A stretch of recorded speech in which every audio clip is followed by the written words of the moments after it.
I would just like people to know the history of that original blob, how you even chose to name it the blob, and just basically what started this whole York blob craze that we see Yeah. nowadays. Well, it's lasted a long time. Back when I was starting out my business, when I was in the University of South Carolina, we would work out at the YMCA. So the people there knew me. And when I started my business, they contacted me to kind of refit and refinish their room. And it was heavily used. People were pretty abusive and rough on the equipment. And the handles on the dumbbells were either all bent or they were broken because they used a 1 inch bar where later York used a 1 1/8 inch bar. So they wouldn't have the breakage problem.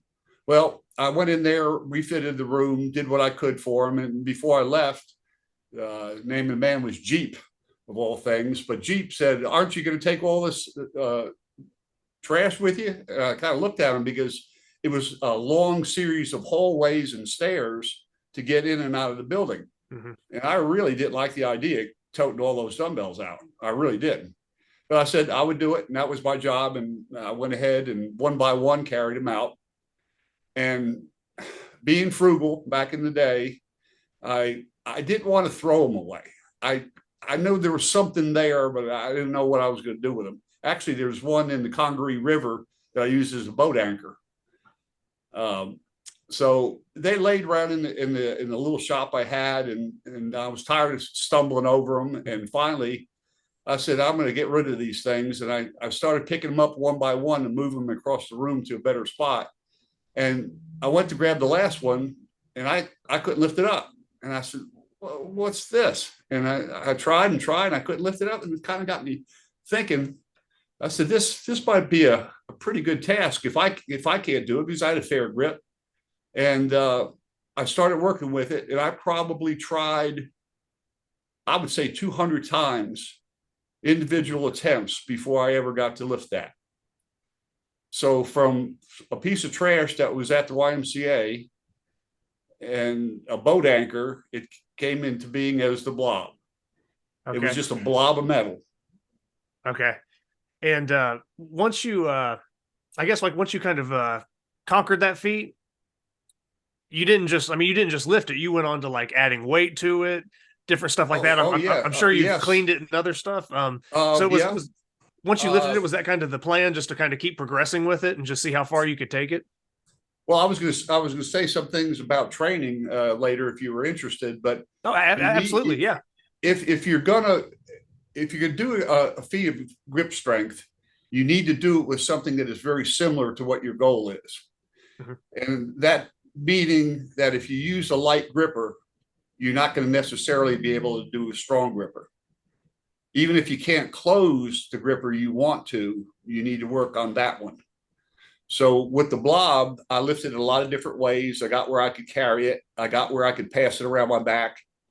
It's extremely tough, very tough. I had fellows in the other day that were all about getting their hands on the blob, and it didn't go anywhere. And they tried real hard, and they were strong men. So the one I have was an original generation blob, which it's not so much the weight, it's really the shape of it. And it's fat as heck. That's why I call it the Fat Man, because its side just bulged out.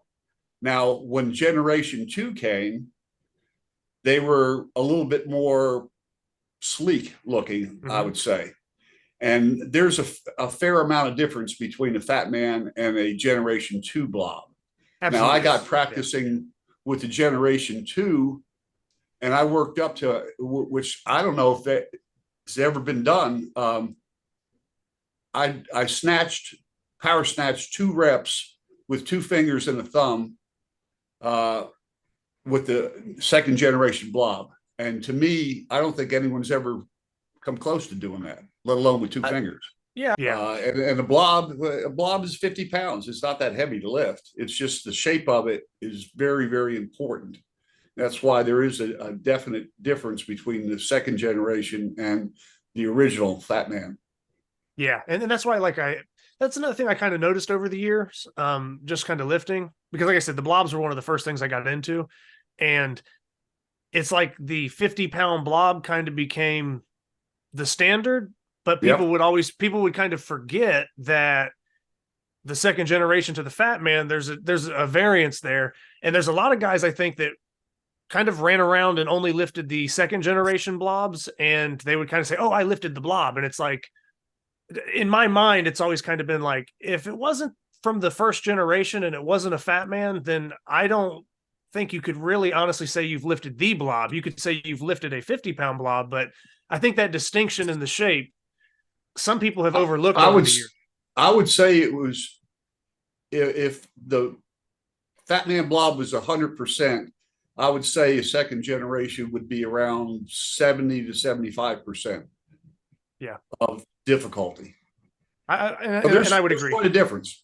Yeah, no, and that's what I've always had in my head. So I kind of joke around with people sometimes, and I'll be like, if they talk about lifting the blob and they kind of put it in that context, I'm like, it's Fatman or nothing. Like it's, Yeah. If we're talking the original, that's what the original was. If we're being true to history, you lift the Fatman or you haven't lifted the blob, you've just lifted a blob. Would you agree with that? Uh, yes. Okay. I sent the other half of the original blob to Dr. Ken Leisner's gym, Iron Island Okay. Gym, Yeah. Yeah. and as a gift, and I put on it, "What man could lift me?" And it sat at his gym, they said, for over 10 years, and no one lifted it. No one that came in there. Yeah. So, and then finally, a good friend of mine, when the gym closed, somehow got a hold of that blob and shipped it back to me. Okay. That's So I cool. have Yeah. the brother blob and the original.